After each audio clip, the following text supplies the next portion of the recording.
Dignitaries and other elected officials joined the Port Authority of New York, New Jersey, as well as the U.S. Army Corps of Engineers to mark the completion of a $2 billion project, which is the port's main navigation channel deepening of 50 feet.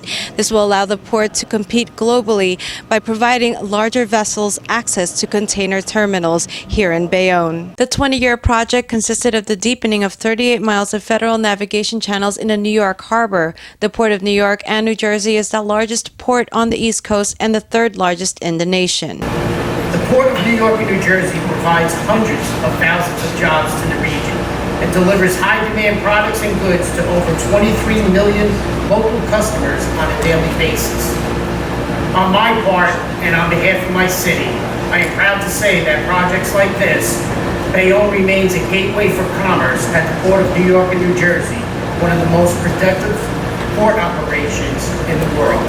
This project is expected to nearly return 7 times as much economic benefit as we've put into it. It's a worthy project for the Corps of Engineers' legacy, and it's going to continue our commitment to provide enduring value to the nation.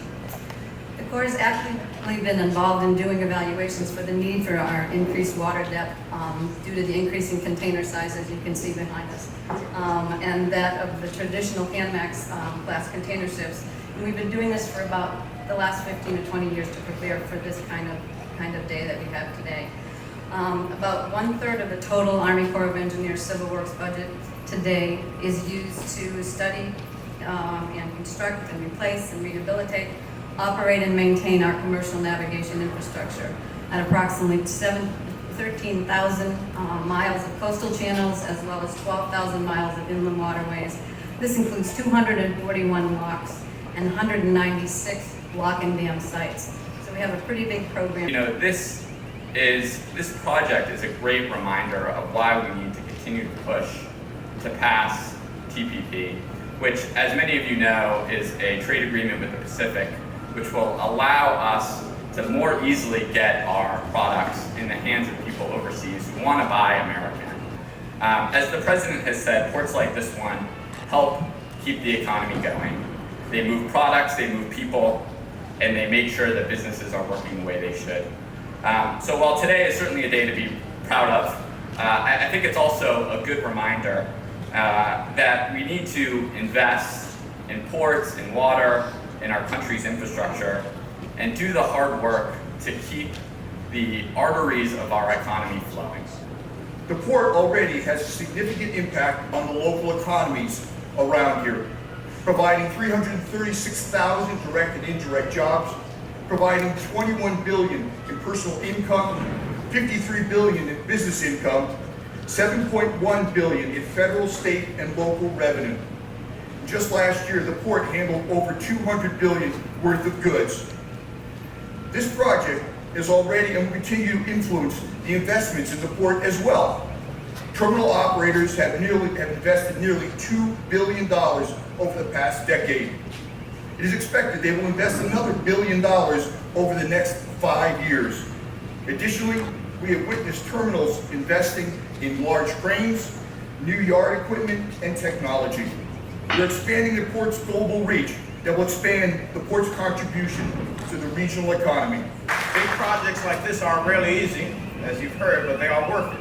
The harbor deepening will ensure the protection of now 336,000 current port jobs in our region and allow the industry to grow.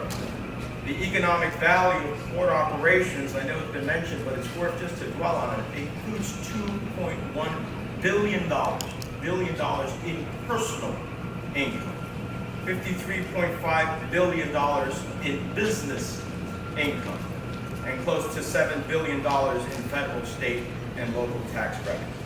It will ensure that area businesses will have easier and more affordable access to global markets, particularly with the completion of the Panama Canal.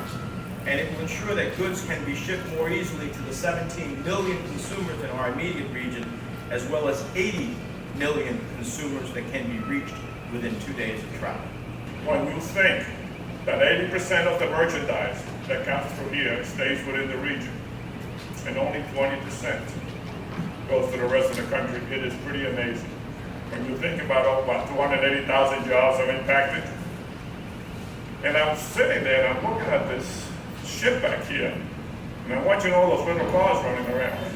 They're not so little when you stand next to them, but they move about close to 4 million containers in 2015. It's really remarkable. It's just amazing what we were able to accomplish. Also speaking at the ceremony was Lieutenant General Todd T. Semonite, Chief Engineer of U.S. Army Corps of Engineers, U.S. Congressmen Rodney Frelinghuysen, Donald Payne Jr., the Honorable Dan Donovan, and Zach McHugh, Projects Director at the Office of U.S. Senator Cory Booker, and Molly Campbell, the Port Authority Port Department Director. From Bayonne, I'm Jeanette Josu, Hudson County View, the eye of the community.